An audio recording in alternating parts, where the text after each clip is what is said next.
সেই জাতি, আমাদের রশিদ আহমদ গঙ্গুহির রক্ত আমাদের রক্তে প্রবাহিত, কাসেম নানতুবির রক্ত আমাদের রক্তে প্রবাহিত। তাই আমরা বলবো আমাদেরকে রাগ করায়ও না, খেপায়ও না। আমরা যদি একবার দাঁড়ায় যাই, পালানোর জায়গা পাইবে না, কথা দিলাম ইনশাআল্লাহ। আলেম বিদ্বেষী করে হিন্দুস্তানের জমিনে কেউ টিকতে পারে নাই। ব্রিটিশদের ইতিহাস থেকে সাক্ষী নাও, ব্রিটিশরা এই দেশে 190 বছর শাসন করেছিল। আজকে ব্রিটিশদের পরিণতি দেখো, এরা এই দেশ থেকে আলেম বিদ্বেষী হওয়ার কারণে সম্মানের সাথে যেতে পারে নাই, অসম্মানের সাথে ব্রিটিশ এই দেশ থেকে বিতাড়িত হয়েছিল। তখন তারা ছিল পৃথিবীর সবচেয়ে বড় পরাশক্তি, তারাই যখন টিকে নাই, তোমরা কিসের বাহাদুরি দেখাও? কথা দিলাম, আলেম বিদ্বেষী হইবা, বাংলাদেশের জমিনের কোনো ঠাই হবে না, হবে না, হবে না ইনশাআল্লাহ। আমরা বলতে চাই, আমরা জালেমকে আমরা ঠাই দেই নাই। পাকিস্তানের এরা আমগো ভাই ছিল, কিন্তু এরা ছিল জালেম, আমরা ছিলাম মজলুম। আমরা যখন মজলুম হয়েও জালেম নিজের আপন ভাইকে ছাড় দেই নাই, তাহলে তোমরা মুশরিক, তোমাদেরকে ছাড় দেওয়ার কোনো প্রশ্নই আসে না। আমরা বলবো ওই দিল্লির সাদ সবের প্রোডাকশন নিয়ে যদি তোমরা এখানে গন্ডগোল বাজাও, তাহলে বলবো এই দেশে থাকো না, নিজের বাবার কাছে চলে যাও। আমরা আলেমরা ঠান্ডা মানুষ, কিন্তু যদি আমরা রাগ হয়ে যাই শরীয়তের ব্যাপারে, তাহলে আল্লাহু আকবার, আমরা রশিদ আহমদ গঙ্গুহির উত্তরসূরি, কাসেম নানতুবির উত্তরসূরি, আমরা আশরাফ আলী থানভীর উত্তরসূরি। আমাদের ইতিহাস জানা আছে, শামিলির ময়দানে আল্লামা রশিদ আহমদ গঙ্গুহি রাহমাতুল্লাহ আলাইহি যেরকম খানকার পীর ছিলেন, ময়দানের বাহাদুর ছিলেন। আমরা সেই জাতি, আমাদের রশিদ আহমদ গঙ্গুহির রক্ত আমাদের রক্তে প্রবাহিত, কাসেম নানতুবির রক্ত আমাদের রক্তে প্রবাহিত। তাই আমরা বলবো আমাদেরকে রাগ করায়ও না, খেপায়ও না। আমরা যদি একবার দাঁড়ায় যাই, পালানোর জায়গা পাইবে না, কথা দিলাম ইনশাআল্লাহ। আলেম বিদ্বেষী হয়ও না, আলেমদেরকে মহব্বত করো। এই কারণে আল্লাহ রাসূল বলছেন, কুন আলিমান আও মুতাআল্লিমান আও মুস্তামিয়ান আও মুহিব্বান। সাইডের যে কোনো একটা হও, তোমরাও তো বড় দামি কথা বলো, তোমরা আমাদের ভাই, হয় আলেম হও নয় ছাত্র হও, না আলেমের কথা মতো চলো, আর নয় যদি তাও না হয় তাহলে আলেমরে মহব্বত করো। আল্লাহ রাসূল বলে, ওয়ালা তাকুন খামিসা, সাইড দাও, শত্রু হইও না। যদি শত্রু হও ফাতাহলিক, আল্লাহ রাসূল বলে ধ্বংস হয়ে যাবা। বলতেছি যদি তওবা না করো, ইনশাআল্লাহ এই বাংলার জমিনে তোমাদের ধ্বংস আল্লাহ আমাদেরকে নিজ চোখে দেখাবে ইনশাআল্লাহ। আমরা যারা উজানের মহব্বত করি, যদি কোনো আলেমরে আমার ভালো না লাগে, আল্লাহর রাস্তায় কোনো সমালোচনা করবে না।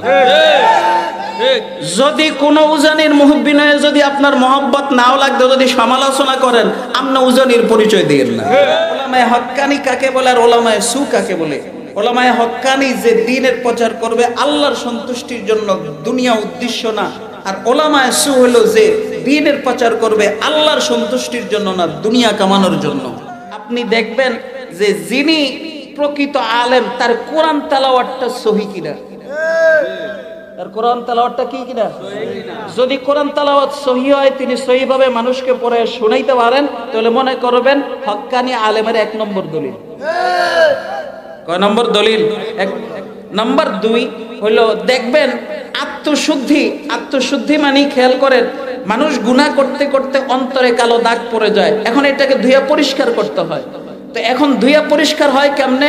তওবার মাধ্যমে। আপনি যদি তওবা করেন, আপনার মনের ময়লাগুলি দূর হয়ে যাবে। এখন আপনি তওবা কখন করবেন? যদি আপনার দিলের ভিতরে আল্লাহর ভয় থাকে। দিলে যদি কি থাকে বলেন? আল্লাহর ভয় থাকলে আপনি তওবা করবেন। তার মানে যিনি হক্কানি আলেম হবে, তার নিজের ভিতরে আল্লাহর ভয় থাকতে হবে, এবং মানুষকে আল্লাহর ভয় মানুষের দিলের ভিতরে ঢুকিয়ে দিতে পারবেন। তাহলে যেই আলেম কোরআন তেলাওয়াত সহি করতে পারে, তার ভিতরে আল্লাহর ভয় আছে, এবং তিনি মানুষকে আল্লাহর ভয় ঢুকাইয়া দিয়ে আত্মশুদ্ধি করাইতে পারে, বুঝবেন এটা হলো ওলামায়ে হক্কানির 2 নম্বর দলিল। কারণ কেউ যদি কোরআন তেলাওয়াত সহি না, আল্লাহর ভয়ও তার দিলে নাই, তাহলে এটা কোনোদিন হক্কানি আলেম হইতে পারে না। নাম্বার 3, যিনি কোরআন শিখাবেন, তো দেখেন যে আলেমটা কোরআন বুঝে, কোরআনের অর্থ বুঝে, হালাল হারাম বুঝে, নিজে সে অনুযায়ী আমল করে এবং মানুষকে সে অনুযায়ী আমল করার প্রতি উদ্বুদ্ধ করে, তাহলে বুঝবেন তিনি হলেন হক্কানি আলেম। নাম্বার 4, যে আলেম নিজেও কোরআন বুঝে এবং হাদিস বুঝে, হাদিস অনুযায়ী আমল করে, নবী যেই কাজ করছেন, মানুষকে হাদিস পড়ছেন, হাদিসের দলিল দিয়েছেন, হাদিস দিয়ে মানুষকে দ্বীনের পথে আনছেন। হক্কানি আলেম যদি কোরআন বুঝার বড় হাদিসও বুঝে এবং সে অনুযায়ী মানুষকে দিক নির্দেশনা দিতে পারে, তাহলে বুঝবেন উনি হলেন হক্কানি আলেম। কথা বুঝাইতে পারলাম? এটা হলো আলেমদের জন্য, যে আলেমরা বুঝবেন কেমনে হক্কানি আলেম। এই 4টা জিনিস যার মধ্যে আছে, এই 4টা যেহেতু নবীর মধ্যে ছিল, তাহলে এই 4টা যদি কোনো আলেমের মধ্যে থাকে, তাহলে বুঝবেন তিনি হক্কানি আলেম। তাহলে আমরা হক্কানি আলেম আর উলামায়ে সুয়ের পার্থক্য বুঝলাম নাকি? আর উলামায়ে সু হলো কে? 4টা নাই, সে শুধু দুনিয়া দ্বারা খালি কি বলে, দিন দ্বারা শুধু দুনিয়া কামাইতে চায়। আমগো সমাজে এরকম লোক আছে, দেখবেন ওয়াজ করব, বাজেট ছাড়া এতে যাইতো না। আবার কোন দিকে যায় কথা কি জানি, মানে হেতারে 50,000 দেওয়ান লাগবে, 60,000 দেওয়ান লাগবে, 70,000 দেওয়ান লাগবে, আর নাহলে এত ওয়াজও যাইতো না। তো বলেন তো তার এই ওয়াজ দ্বারা কি উদ্দেশ্য? আর আমরা বাঙালিরা এত খারাপ, যে লোকটা যত বড় বাজেট করব, হে সবচেয়ে বড় বক্তা, হেরে আনতে হইব। কথা কোন ঠিক না? তার মানে এরা খারাপ হয়েছে, এগো দোষ না, এগোরে খারাপ করছি আমরা।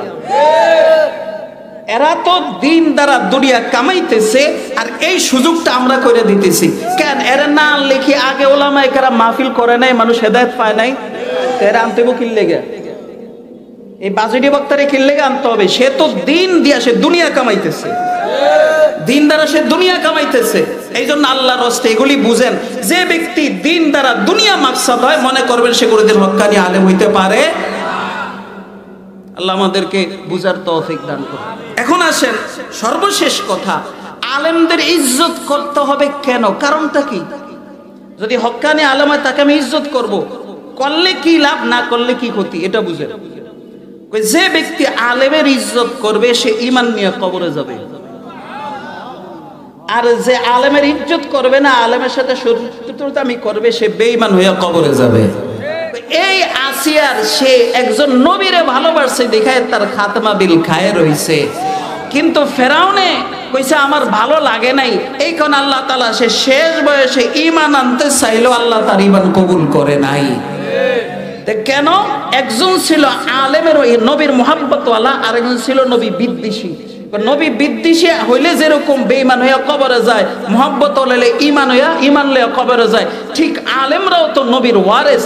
নবীদের যেই দায়িত্ব, আলেমদেরও সেই দায়িত্ব। নবীদের সাথে বিদ্বেষ করলে যেরকম বেঈমান হইয়া কবরে যাইতে হয়, ঠিক আলেমদেরা একই ডিউটি পালন করার কারণে তাদের সাথে বিদ্বেষ পোষণ করলেও বেঈমান হইয়া কবরে যাইতে হবে। সূরা হুজুরাতের 4 নম্বর আয়াত তেলাওয়াত করেছি। এই আয়াতটা আজমতে ওলামা সম্পর্কে, আজমতে ওলামার সাথে সম্পর্কিত একটি আয়াত। এটা বুঝার জন্য এই আয়াতের একটা শানে নুজুল আছে, সংক্ষেপে শানে নুজুলটা বুঝি। একবার গ্রাম্য কিছু লোক মদিনায় নবী মুহাম্মদুর রাসূলুল্লাহ সাল্লাল্লাহু আলাইহি ওয়াসাল্লামের কাছে আসছেন। তখন নবীজি তার কোন এক স্ত্রীর ঘরে দুপুরবেলা আরাম করতেছিলেন। তারা আয়েশা ডাক দেয়া বলে, ইয়া মুহাম্মদ উখরুজ ইলাইনা, এ মুহাম্মদ একটু আমাদের দিকে বাইরে আসো, তোমার লগে আমগো কিছু জরুরি কথা আছে, একটু বাইরে আসো। নাম ধরে ডাক দিছে, হে মুহাম্মদ একটু বাইরে আসো। তখন আল্লাহ রাব্বুল আলামিন তাদের এই আচরণের প্রেক্ষিতে এই সূরা হুজুরাতের 4 এবং 5 নম্বর আয়াত আল্লাহ নাযিল করছেন। আল্লাহ নাযিল করে দরবারে নববীর 2টা আদব শিখাইছেন। 1 নম্বর আদব শিখাইছেন যে নবী মুহাম্মদকে আজকে থেকে আর নাম ধরে ডাক দিবা না। আল্লাহ রাসূল আল্লাহ বলেন, ইন্নাল্লাযীনা ইউনাদুনাকা মিন ওয়ারাইল হুজুরাত, নবী যারা আপনার কামরার পিছনের সাইড দিকে নাম ধরে ডাক দেয়, আকসারুহুম লা ইয়াকিলুন, এরা বেশিরভাগই কাণ্ড জ্ঞানহীন মানুষ, এদের বেকুব, এরা বেকুব ধরনের লোক। এরপরে আল্লাহ বলেন ওয়ালাউ আন্নাহুম সাবারু, যদি তারা আপনাকে না ডাইকা যদি তারা একটু ধৈর্য ধারণ করত, হাত্তা তাখরুজা ইলাইহিম, অপেক্ষা করতো আর আপনি বের হয়ে আসতেন, তারা আপনাকে না ডাকতো, অপেক্ষা করতো, আপনি আরাম শেষ করে বের হয়ে আসতেন, লাকানা খায়রাল লাহুম, তাহলে এটা ছিল তাদের জন্য কল্যাণকর। এই দুই আয়াতে আল্লাহ তাআলা দুইটা আদব শিখায় উম্মতে মুহাম্মদীকে কিয়ামত পর্যন্ত। এক নম্বর, নবী মুহাম্মদের নাম ধরে ডাক দেওয়া যাবে না। দেখেন আল্লাহ রব্বুল আলামিন পবিত্র কোরআনে সব নবীর নাম ধরে ডাক দিছে, কিন্তু নবী মুহাম্মদের নাম ধরে ডাক দেয় নাই।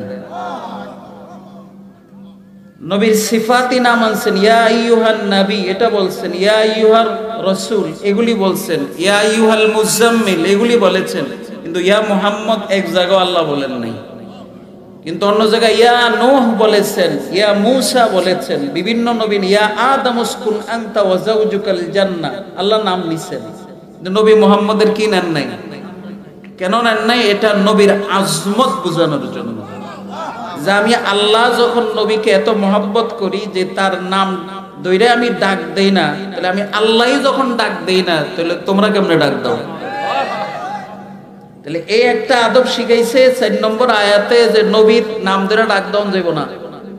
নাম্বার 2, 5 নম্বর আয়াতে আল্লাহ শিখায় দরবারি নবীর আরেকটা আদব, তোমরা যদি কখনো নবীর কাছে আসো, যদি দেখো নবী কোনো কাজে ব্যস্ত, তাহলে নবীর ডাক দিও না, অপেক্ষায় থাকো, যতক্ষণ পর্যন্ত নবী না আসবে অপেক্ষায় থাকো। এই অপেক্ষাটাই তোমাদের জন্য কল্যাণকর। আর একটু কষ্ট হবে, 1 ঘন্টা দেরি হবে, 2 ঘন্টা দেরি হবে, 5 ঘন্টা দেরি হবে, কিন্তু না, ডাক দিও না, অপেক্ষায় থাকো, তিনি আসলে এটা কল্যাণকর। এই আয়াত দুইটা নাজিল হওয়ার পরে আব্দুল্লাহ ইবনে আব্বাস রাদিয়াল্লাহু তাআলা আনহুমা, রাসূলের চাচতো ভাই, আব্বাস রাসূলের চাচা, আব্দুল্লাহ রাসূলের চাচতো ভাই, তিনি ছিলেন রাইসুল মুফাসসিরিন, সকল তাফসীরকারদের সরদার। তিনি একবার শুনছেন যে এক মজলিসে আল্লাহর নবী একটা হাদিস বলছেন, খুব খেয়াল করেন, তিনি ওই মজলিসে ছিলেন না, কিন্তু উনি শুনছেন এই হাদিসটা অমুক সাহাবী শুনছে। তো উনি কি করছেন জানেন? এই হাদিসটা নেওয়ার জন্য অমুক সাহাবীর বাড়িতে রওনা দিছে। এই 2 আয়াত নাজিল হওয়ার পরে কিছুদিন পরে যায়া ওই সাহাবীর দরজার ভিতরে দাঁড়ায় রইছে, ডাকও দেয় না, শুধু অপেক্ষা করতেছে কখন সাহাবী বের হয়ে আসবে। অথচ ওই সাহাবী মর্যাদার দিক থেকে তার চেয়ে বড় না, আব্দুল্লাহ ইবনে আব্বাসের চেয়ে বড় না, বরং আরো নিম্নমানের মর্যাদার দিক থেকে আর কি। সব সাহাবা তো সমান সাহাবা হিসাবে, কিন্তু মর্যাদার দিক থেকে আব্দুল্লাহ ইবনে আব্বাস তো আকাবের সাহাবাদের একজন। কিন্তু উনি কি করে খেয়াল করেন, ওই সাহাবীর দরজায় দাঁড়ায় রয়েছে, যা বলে না, ভাই সাহাবী পাইতাছেন না, একটু আসেন, আপনার কাছে শুনছি একটা হাদিস আছে, আমি একটু হাদিসটা শুনতে চাই, এই কথা বলেন না, না বইলা দাঁড়ায় রয়েছে, লম্বা সময় দাঁড়ায় রয়েছে, কোনো আওয়াজ নাই। ওই সাহাবী অনেকক্ষণ পরে কি কাজে বের হইতেছে, বের হইয়াই দেখে আব্দুল্লাহ ইবনে আব্বাসের মতো সাহাবী তার দরজা দাঁড়ায় রয়েছে। তো জিজ্ঞেস করে, হুজুর আপনি এখানে কোন সময় আসছেন, কেন আসছেন? তখন বলতেছে, আমি তো অনেক আগে আসছিলাম, কিন্তু তোমার ডাক দিলে। হুজুর এটা একটা কথা বললেন, আপনি আমার ডাক দিলেন না, আমি কি ডাক দিলে আসতাম না? তখন আব্দুল্লাহ ইবনে আব্বাস কি বলছে জানেন? এটা হলো দেখার বিষয়। আব্দুল্লাহ ইবনে আব্বাস বলেন, দেখো নবীদেরকে সূরা হুজুরাতে আল্লাহ তাআলা ডাক দিতে নিষেধ করছেন এবং বলছেন কোনো প্রয়োজন হইলে তারা বের হওয়া পর্যন্ত অপেক্ষা করতে, তাড়াহুড়া করতে না। এটা নবীদের ক্ষেত্রে, কিন্তু মনে রাখো নবীদের অবর্তমানে নবীদের কাজগুলি করে আলেমারা, অতএব নবীর যেই মর্যাদা আলেমারও সেই মর্যাদা। আব্দুল্লাহ ইবনে আব্বাস বলছেন এই কথা ওই জায়গায়, তুমি তো আমার চেয়ে একদিক থেকে বড় আলেম। কি কোন দিক থেকে? একটা হাদিস আমি জানি না, তুমি জানো, তাহলে তুমি হইলা ওই হাদিসের আলেম, তুমি হইলা কি হাদিসের আলেম, আমি তো এই হাদিসের আলেম না। এখন আমি যদি তোমারে ডাক দেই, তাহলে এটা আলেমের সাথে বেয়াদবি হবে। এই জন্য আমি তোমাকে ডাক দেই নাই, যাতে বেয়াদবি না হয়, কারণ নবীর যেই মর্যাদা একজন আলেমেরও সেই মর্যাদা। তো এই কথাটা কে বলছেন? আব্দুল্লাহ ইবনে আব্বাস। তাহলে এই আয়াত দ্বারা আমরা বুঝলাম আব্দুল্লাহ ইবনে আব্বাসের তাফসীরের দ্বারা যে নবীকে যেই কারণে সম্মান দিতে হবে ঠিক একই কারণে আলেমদেরকেও সম্মান দিতে হবে। এখন নবীদেরকে কি কারণে সম্মান দিব? নবীরা এমন কিছু ডিউটি পালন করে যেগুলি আল্লাহ প্রদত্ত, পৃথিবীর আর কেউ পালন করে না। নবীর অবর্তমানে ঠিক ওই ডিউটিটা আলেমরাই পালন করে। ওই ডিউটি পালন করার কারণে যদি নবী মর্যাদার প্রাপ্য হয়, তাহলে নবীর অবর্তমানে আলেম যদি ওই ডিউটি পালন করে তাহলে তিনিও সেই মর্যাদা প্রাপ্য হবেন। তারা কি ডিউটি পালন করে? তারা আল্লাহর পক্ষ থেকে দাঈ ইলাল্লাহ, মানুষকে আল্লাহর দিকে ডাকে, জান্নাতের দিকে ডাকে, জাহান্নাম থেকে হেফাজতের জন্য চেষ্টা করে। এক কথায় মানুষকে দ্বীনের পথে আনে, দ্বীন শিখায়। নবীদের সারা জীবনের মিশন ছিল এগুলি। এই মিশনটা নবীর অবর্তমানে কে করে বলেন তো? কারা করে? আলেমেরা। এই জন্য ওই একই ডিউটি যেহেতু আলেম পালন করে, তাহলে ওই ডিউটি নবী পালন করার কারণে মর্যাদা পাওয়ার যোগ্য, বিদায় আলেমও মর্যাদা পাওয়ার যোগ্য। এখন কইবেন হুজুর সমাজের মধ্যে তো কিছু আলেম আছে, এগো কাজে কামে কোনো মিল পাই না, এগোরে কেমনে মর্যাদা দিব? এটা প্রশ্ন হইতে পারে। এই জন্য এই জায়গায় মুফাসসিরিনে কেরাম লিখেছেন আলেম দুই প্রকার, একটা হলো আলেমে হক্কানি আর একটা হলো আলেমে সু। ওলামায়ে হক্কানি, ওলামায়ে সু।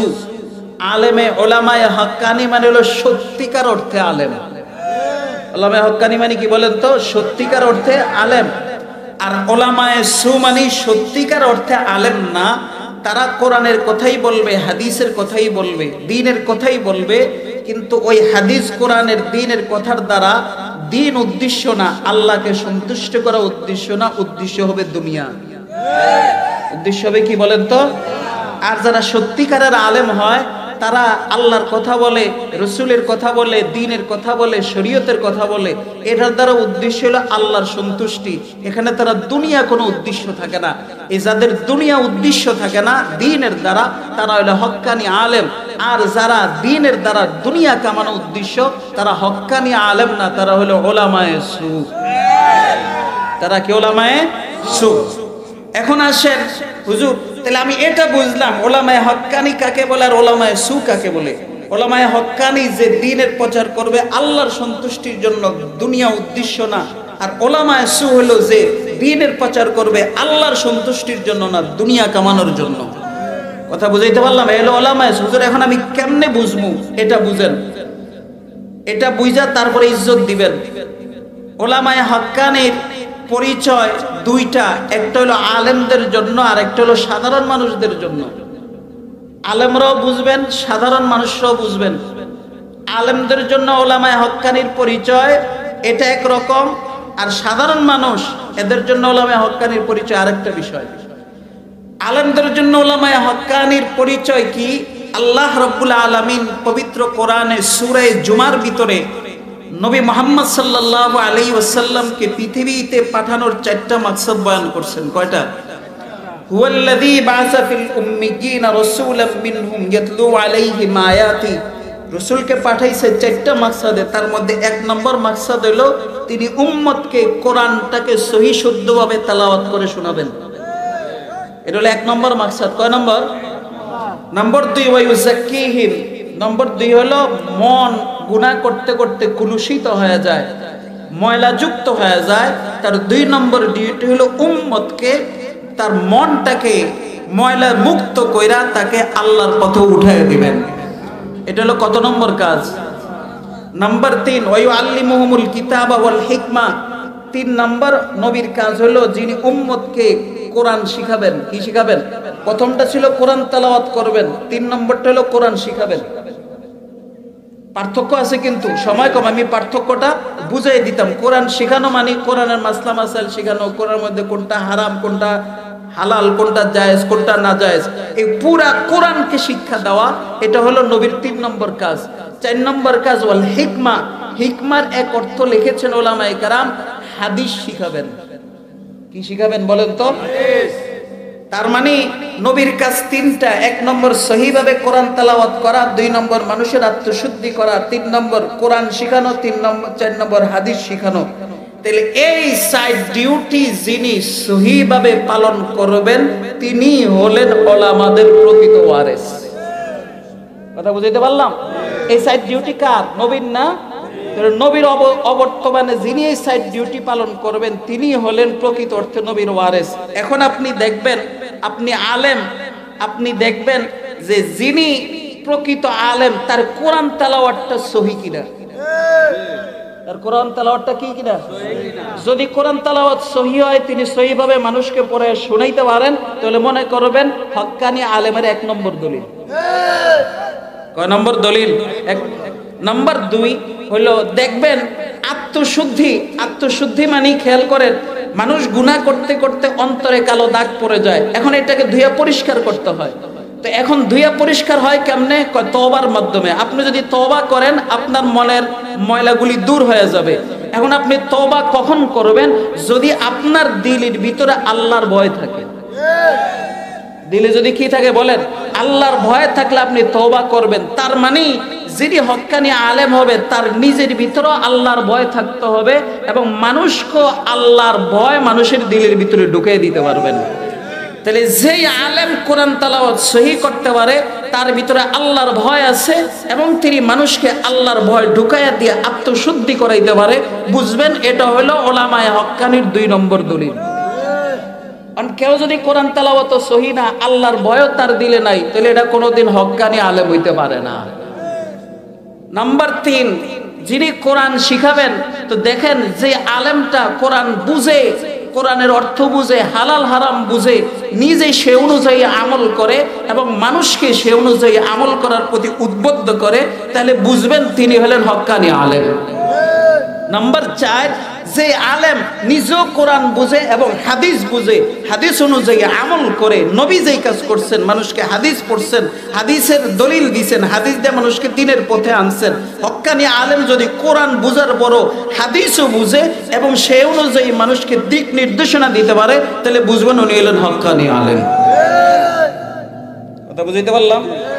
এটা হলো আলেমদের জন্য, যে আলেমরা বুঝবেন কেমনে হক্কানি আলেম। এই 4টা জিনিস যার মধ্যে আছে, এই 4টা যেহেতু নবীর মধ্যে ছিল, তাহলে এই 4টা যদি কোনো আলেমের মধ্যে থাকে তাহলে বুঝবেন তিনি হক্কানি আলেম। আর আমরা যারা সাধারণ মানুষ, আমরা কেমনে চিনবো? বলে হুজুর আমরা তো বুঝি না, উনি যে কোরআন তেলাওয়াত করে এটা সহি না গায়রে সহি, উনি আত্মশুদ্ধি করতে পারে কি পারে না এটা তো আমরা বুঝি না, উনি কোরআন হাদিস বুঝি কি বুঝে না এটা তো আমরা বুঝি না।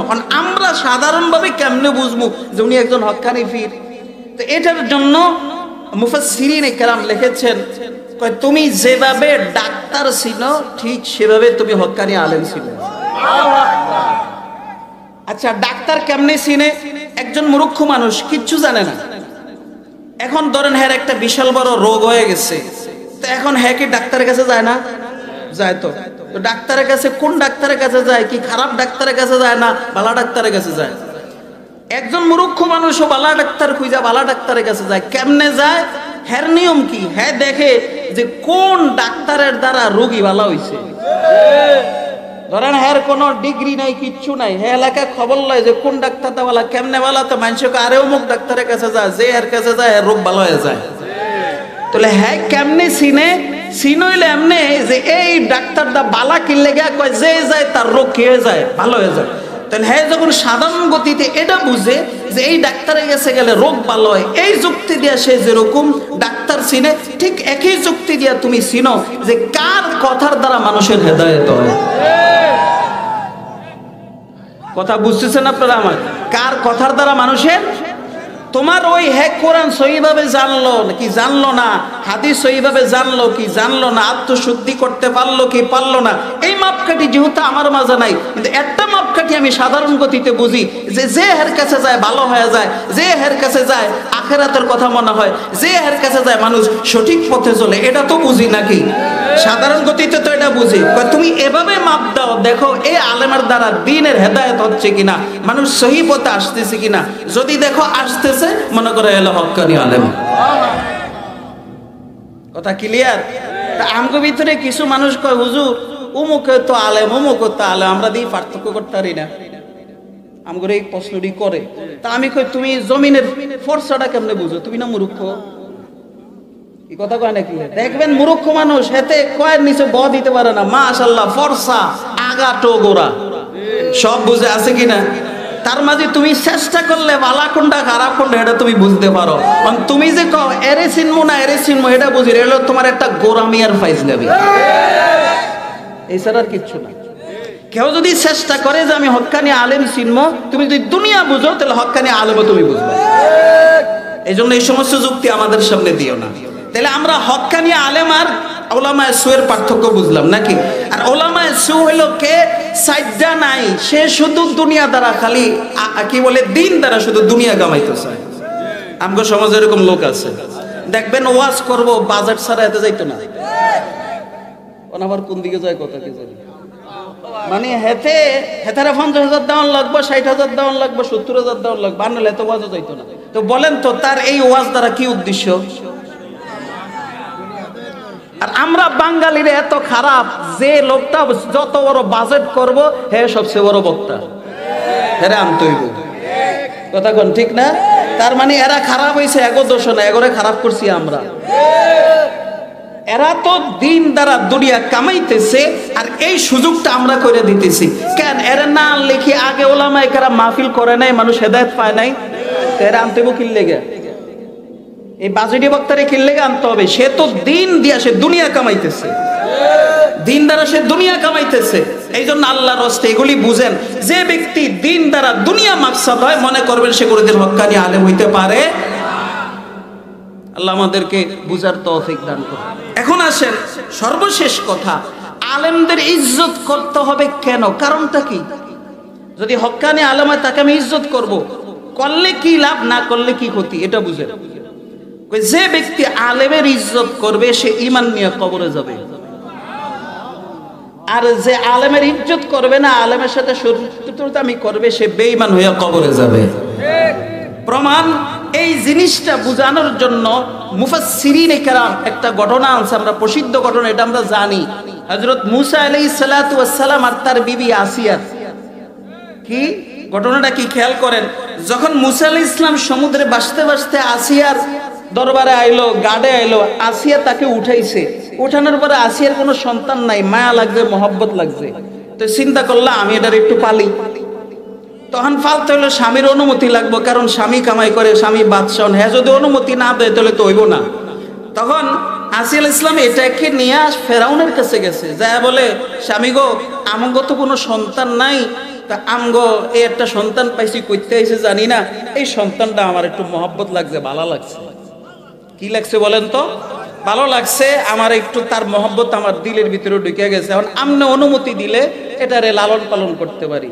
তখন ফেরাউন কি কইছে জানেন? ফেরাউন কইছে তোমার ভালো লাগলো, আমার এটারে ভালো লাগে না। আমার কি লাগে না কোন? হ্যাঁ, এখন তুমি যেহেতু স্ত্রী কইছো, এখন তোমার কথা তো মানতেই হইব, কারণ কিছু বিষয় আছে সংসারে স্বামী না মানলেও সংসার ঠিকানার লেগে করতে হয়, আছে না ভাই? আপনারা যারা সংসার করেন মাঝে মধ্যে দেখেন এমন কিছু দাবি করে বয় আপনার মনোভূত হইতেছে না, কিন্তু তারপরেও এখন চাইসা করে দিই, হয় কি হয় না? হয়। তো ফেরাউনে কয় এটা তোমার ভাল লাগলো, আমার ভাল লাগে না, কিন্তু তুমি যেহেতু চাইছো আচ্ছা আদায় করো। এই জায়গায় মুফাসসিরিনে কেরাম লেখেন, কয় আসিয়া কইছে আমার ভাল লাগে, ফেরাউনে কইছে আমার ভাল লাগে না।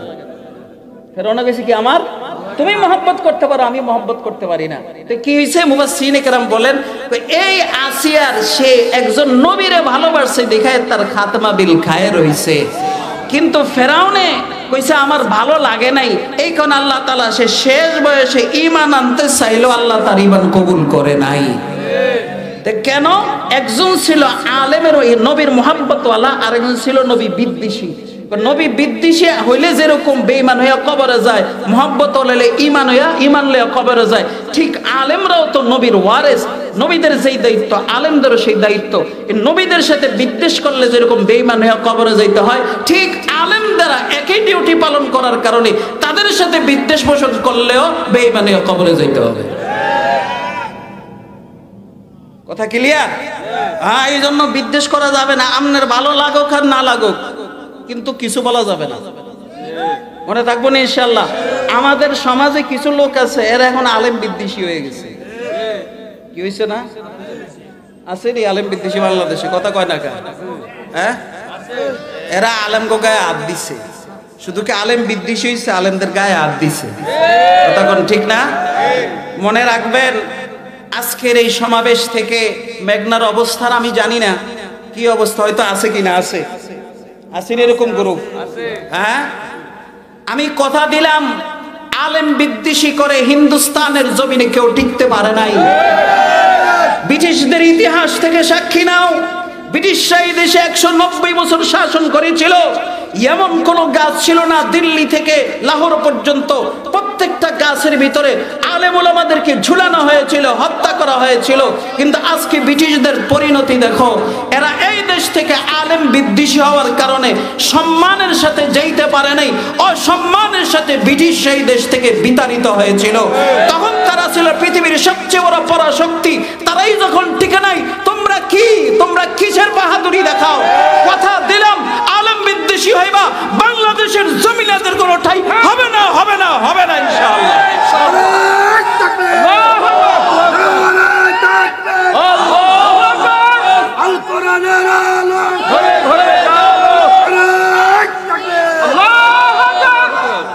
তোমরা কোন জায়গার প্রোডাকশন এটা আমরা জানি, কথা কর না? তো কইলেছে দিল্লির প্রোডাকশন। এর প্রোডাকশন দিল্লি। আমাদের সাথে দিল্লির একটা বোঝাপড়া বাকি রয়েছে, কথা ক্লিয়ার? এটা আমি আরেকদিন আলোচনা করব কি বোঝাপড়া বাকি রয়েছে। কিন্তু আমরা বলতে চাই, আমরা জালেমকে আমরা ঠাই দেই নাই। পাকিস্তানের এরা আমগো ভাই ছিল, কিন্তু এরা ছিল জালেম, আমরা ছিলাম মজলুম। আমরা যখন মজলুম হয়েও জালেম নিজের আপন ভাইকে ছাড় দেয় নাই, তাহলে তোমরা মুশরিক, তোমাদেরকে ছাড় দেওয়ার কোনো প্রশ্নই আসে না। আমরা সেই জাতি, আমরা বলবো ওই দিল্লির সাদ সবের প্রোডাকশন নিয়ে যদি তোমরা এখানে গন্ডগোল বাজাও, তাহলে বলবো এই দেশে থাকো না, নিজের বাবার কাছে চলে যাও। ওখানে যেয়ে তার আমিরিত্ব করো, ওখানে যায় তারে মানো, আমাদের দেশে বেজাল লাগায়ও না। কারণ আমরা আলেমরা ঠান্ডা মানুষ, কিন্তু যদি আমরা রাগ হয়ে যাই শরীয়তের ব্যাপারে, তাহলে আল্লাহু আকবার, আমরা রশিদ আহমদ গঙ্গুহির উত্তরসূরি, কাসেম নানতুমির উত্তরসূরি, আমরা আশরাফ আলী থানবীর উত্তরসূরি। আমাদের ইতিহাস জানা আছে, শামিলির ময়দানে আল্লামা রশিদ আহমদ গঙ্গুহি রাহমাতুল্লাহ আলাইহি যেরকম খানকার পীর ছিলেন, ময়দানের বাহাদুর ছিলেন। আমরা সেই জাতি, আমাদের রশিদ আহমদ গঙ্গুহির রক্ত আমাদের রক্তে প্রবাহিত, কাসেম নানতুমির রক্ত আমাদের রক্তে প্রবাহিত। তাই আমরা বলবো আমাদেরকে রাগ করায়ও না, খেপায়ও না। আমরা যদি একবার দাঁড়ায় যাই, পালানোর জায়গা পাইবে না, কথা দিলাম ইনশাআল্লাহ। আলেম বিদ্বেষী হয় না, আলেমদেরকে মহব্বত করো। এই কারণে আল্লাহ রাসূল বলছেন, কুন আলিমান আও মুতাআল্লিমান আও মুস্তামিয়ান আও মুহিব্বান। সাইডের যে কোনো একটা হও, তোমরাও তো বড় দামি কথা বলো, তোমরা আমাদের ভাই, হয় আলেম হও নয় ছাত্র হও, না আলেমের কথা মতো চলো, আর নয় যদি তাও না হয় তাহলে আলেমরে মহব্বত করো। আল্লাহ রাসূল বলে তাকুন খামিসা, সাইডটা হও, শত্রু হইও না। যদি শত্রু হও ফাতাহলিক, আল্লাহ রাসূল বলে ধ্বংস হয়ে যাবা। বলতেছি যদি তওবা না করো, ইনশাআল্লাহ এই বাংলার জমিনে তোমাদের ধ্বংস আল্লাহ আমাদেরকে নিজ চোখে দেখাবে ইনশাআল্লাহ। আল্লাহ রাসূলের হাদিস সত্য। খেয়াল করেন, আল্লাহু আকবার, খেয়াল করেন, আমরা যারা উজারের মহব্বত করি, যদি কোনো আলেমরে আমার ভালো না লাগে, আল্লাহর রাস্তায় কোনো সমালোচনা করবেন না। যদি কোনো উজানির মুহিব্বিনে যদি আপনার মহব্বত নাও লাগবে, যদি সমালোচনা করেন, আপনি উজানির পরিচয় দিয়েন না। আলেমদের মানুষের সামনে তারা বেজ্জতি না হয়, তাহলে যেখানে আল্লাহ ইজ্জত দেয় সেখানে আপনি যদি বেজ্জত করেন, তাহলে আমরা বুঝবো এটা সরাসরি আল্লাহর লগে বিদ্রোহ ঘোষণা করেছেন। এই জন্য আপনাকে বলবো, আলেম বিদ্বেষী হয়েন না। আপনার মনোভূত না হলে চুপ থাকেন, কোনো আওয়াজ দিয়েন না, কোনো কিছু করেন না। হ্যাঁ, এটা হইতেই পারে, এক আলেম ভাল লাগে আর এক আলেম ভাল লাগে না, হইতে পারে, মানুষ তো, কিন্তু সমালোচনা করেন না। মনে থাকবে ইনশাআল্লাহ। এটা যদি কইরা যান, ইনশাআল্লাহ কথা দিলে ঈমান নিয়ে কবরে যেতে পারবেন ইনশাআল্লাহ। আল্লাহ রাব্বুল আলামিন হক্কানি আলেমদের মর্যাদা আমাদের দিলে দান করুক। যতদিন হায়াতে আছি ততদিন আলেমদের সান্নিধ্য থেকে তাদের দিক নির্দেশনা অনুযায়ী আল্লাহ আমাদেরকে চলার তৌফিক